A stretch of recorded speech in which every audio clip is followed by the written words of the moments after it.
How about a Yahoo from Amelia Berger? Thank you, Amelia. It's Yahoo Answers user Hair TM. Kind of weird. Well, that must be rich. Hair asks, survey. All questions on Yahoo are a survey. You don't have to. Survey. Do ghosts haunt the other ghosts? That's not a survey. It's not how a fucking survey works. We asked 100 Americans. Do ghosts? The answer, survey says. I'm going to go with a butt, Steve. Let's look over the board. It says Big Sweet Fanny. Why? Why would anybody answer that question with Big Sweet Fanny? Just say the butt. If you're from Family Feud, just say butt. Butt. You're probably going to get in there somewhere. What's something you bring to a picnic? My butt. My butt, yes. Steve. Looks like, let's see. 100% said my butt. It says my big sweet cheeks up on the board. Is there a Tumblr somewhere that collects names that the board on Family Feud gives to genitals and butts? I hear a lot of frantic typing coming from someone's computer. I'm just going to move on and ask if ghosts haunt other ghosts. Oh, there is. There's specifically one called meatwhistle.tumblr.com. No entries. Fuck you, meatwhistle.tumblr.com. You can't get me excited like that. Anyway. Here's the scenario. Rumpelstiltskin. That's a penis. Well, yeah, that's not your butt. Come on. Prune Blaster. Thank you, Family Feud. Thunder Donut. Thank you, Family Feud. Here's the ghost scenario I could see. All right? Uh-huh. So, let's say I'm killed by a guy named Jake. All right. And so, I'm haunting Jake. Okay. Right? But then Jake is killed by someone named Susan. So now Jake is haunting Susan, but I'm still haunting Jake. I feel like that's if a spectral form haunts my meat body, I will be thoroughly spooked out. Would not sign up for that. If I am spectral as well, and a specter haunts me, I feel like I would just be annoyed. Like, yeah, dude, I'm trying to haunt this person. Can you please just leave me to my haunting?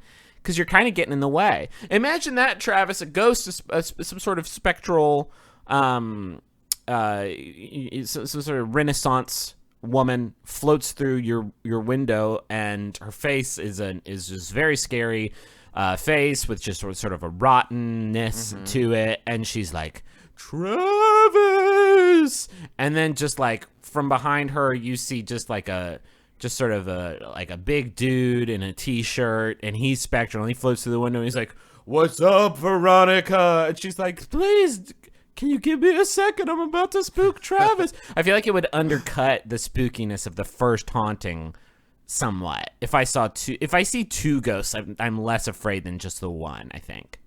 I also think, just to your point, Grovan, I think leading off by saying my own name, like if Veronica was just like, Travis, I feel like my immediate response would be like, yes.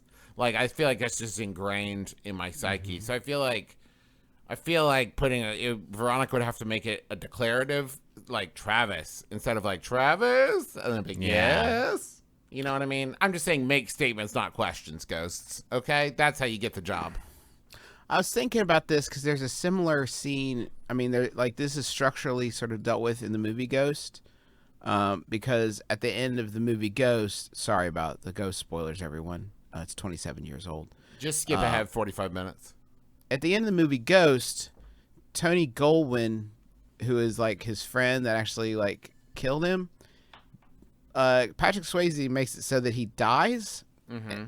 And he, rather than haunting him, which you would think kind of short-sighted, Pat, because you could have just condemned yourself to having Tony Goldwyn just like on your jock, like, for the rest of all time. No, instead, Tony Goldwyn gets dragged to hell, and we see it happen. That's a pretty extreme ending for a romance starring Patrick Swayze. But I'm also thinking about the fact that it's a musical now. So is there a scene in the Ghost musical where you watch the Tony Goldwyn character get dragged to hell? And are you at the end supposed to stand up and applaud? Like, is it okay to watch that? Yeah, fuck Tony Goldwyn. Yeah, forever, right? What? Justin, I hate to be the one to break it to you. I took a film appreciation class in college, so I know what I'm talking about. Most movies actually end with the antagonist being dragged to hell. They just don't always show it. Yeah. So every time in a movie, the last time you see the bad guy, maybe he's like being taken off to prison, or she's, having to, I don't know, clean up the rec center that she was going to do, whatever. The next beat in their storyline is like they choke on a grape or get hit by a motorcycle or something, and then they're dragged to hell. That's why I bought the Home Alone 2 Blu-ray, because I just had to see. I had to watch it. After how much they put the hell they put my family through via Kevin and his family, the hell that I have suffered at their hands by extension, like I had to have that closure of seeing them killed and dragged to hell. And in Home Alone 2, it's weird because they don't show the beginning scene where Joe Pesci and Daniel Stern fight Satan, kill him, and climb out of hell because they are now the kings of hell. They steal Satan's muscle car and drive right out of hell. It's so weird because they show up and they're just like stealing coins from the Salvation Army, and they take Daniel Stern takes a kid's mittens, and it's very funny. But you have to think about the fact that Daniel Stern himself throttled Satan and choked the life out of him and became the king of hell. Guys, listen, sorry, Griffin, go ahead.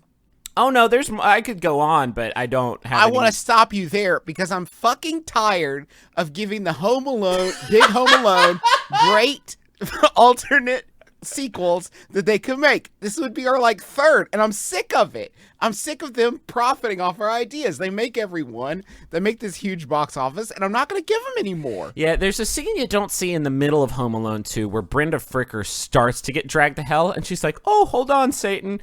I'm actually going to have a turn here. I'm not a spooky bird woman. I'm very friendly." And Satan's like, "My bad." And then she fights him off. Same with Shovel Man in the first one. He's like, "No, I'm going to use the shovel to save the boy at the end." And Satan's like, "Okay, you can chill, but I'm going to get you one day." Do you promise? That was a really good Shovel Man, Griffin. Thanks. You promise you're good? Yeah, I promise I'm good. I've got this shovel. I'm going to hit Joe Pesci real hard with him, kill him, and send him to you. I am your Grim Reaper, sir. How would it change the optics to see a new Home Alone movie now where it's a 30-some-year-old man just beating the living shit out of a couple of senior citizens who are just trying to scrape by? I feel like that would drastically change the vibe of the film. Yeah, I would say so, Justin. Yeah, it'd be change different. The intent. Might change the intent.